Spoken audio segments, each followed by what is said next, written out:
Okay, so the last type of problem you're going to see on this quiz tomorrow is taking a graph and working backwards to get the equation. So let's say you're given this graph on your quiz and we want to try and come up with an equation.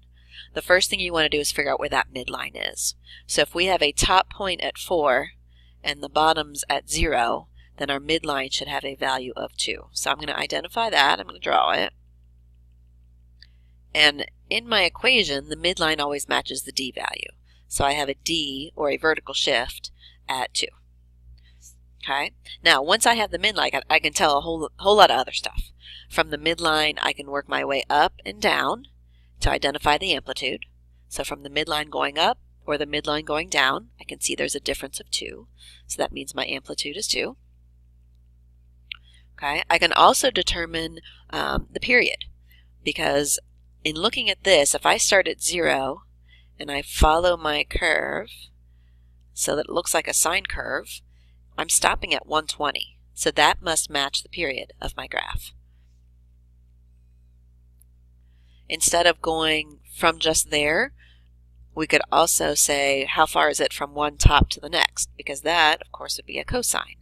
So one top is at 90, the next one is at 210. That also gives us a difference of 120. So either way, we can see a period of 120. Now, I'm going to write this as two different equations.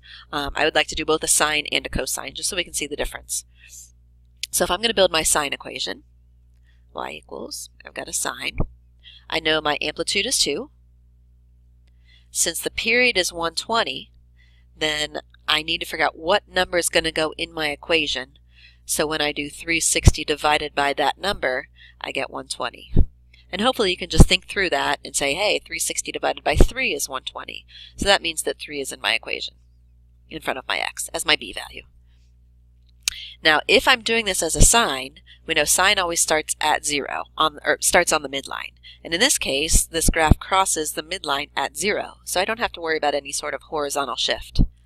And because I have a midline at 2, then I need a plus 2 at the end. Now, one more change I need to make, because if I'm starting at 0, or if this sine is starting at 0, it's heading down from there. Normally sines go up, so because it's heading down, I need to get a negative in front to reflect it over. Okay, so there's my sine. Now let's say I want to write this as a cosine. So I'm going to do the same thing, but now I'm going to get a cosine. If I can get a different color pen. How about orange? Pen, orange, red. Okay, so y equals. So I'm going to do a cosine. Now the amplitude is going to stay the same. The b is going to stay the same. The d, the midline, is going to stay the same. What we're going to have to do is adjust for a shift.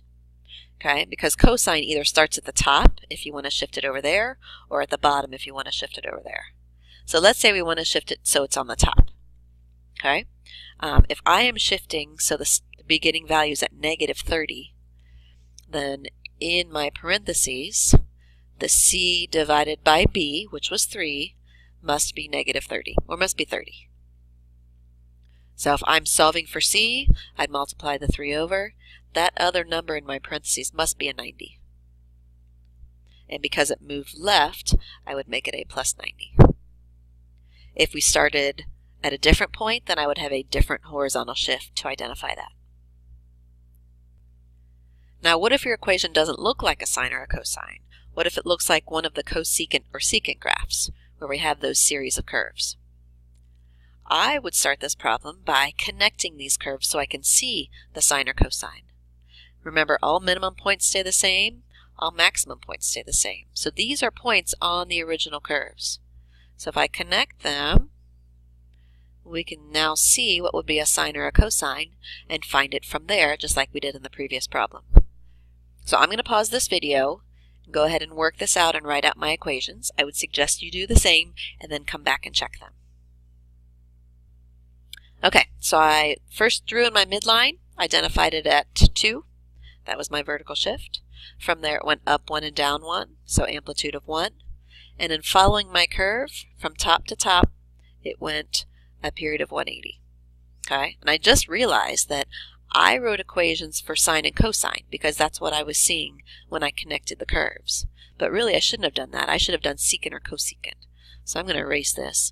I build in my amplitude of 1 for my cosine, except I'm going to change it to secant. The 2 helped me get a period of 180, and my vertical shift was up 2. Okay. Second equation, or second possibility, was what if I start at the midline and do it as a sine curve, or a negative sine curve? But again, I need to change that to cosecant instead. Okay, so negative, I still have that period of 180. Because my starting value was at the 45, I had to do 90 over 2 to get there, and then my midline was still at 2.